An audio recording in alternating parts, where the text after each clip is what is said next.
talk specifically about audit failures, right? Mhm. You keep hearing about that. And obviously it's unfortunate. I mean, I've given many talks on this, and sure, Enron makes headlines and so forth, but you don't hear about the thousands upon thousands of companies that get audited without any problem. Right.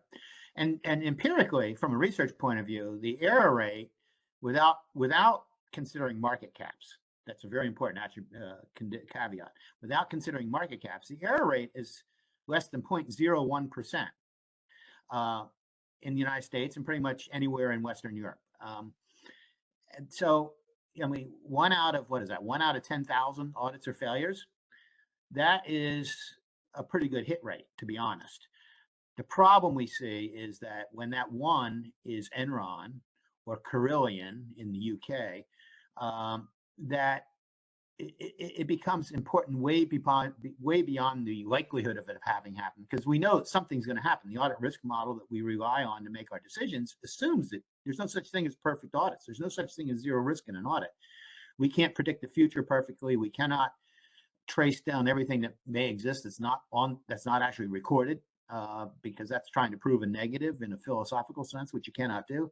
So there's always going to be the case that falls apart. The problem is when you combine things falling apart with the incentives to make them fall apart, you tend to get into an environment where the problems get very big.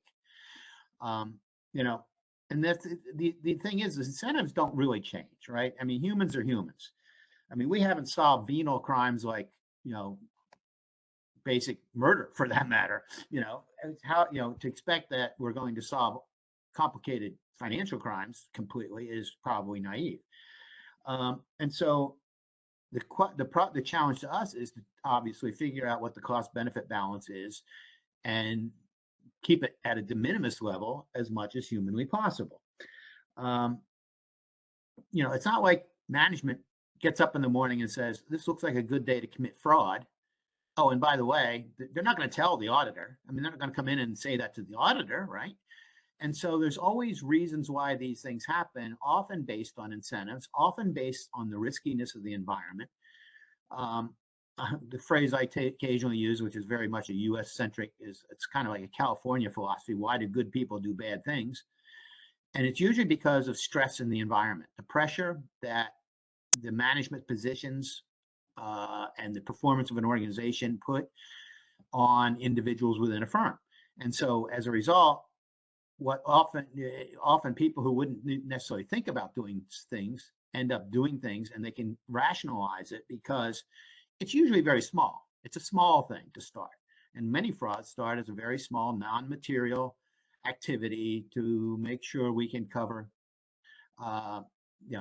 we can hit our sales targets for this year by holding the sales book open for 2 days or something. The problem is it snowballs, because what happens this year then gets bigger next year, and eventually it gets out of hand.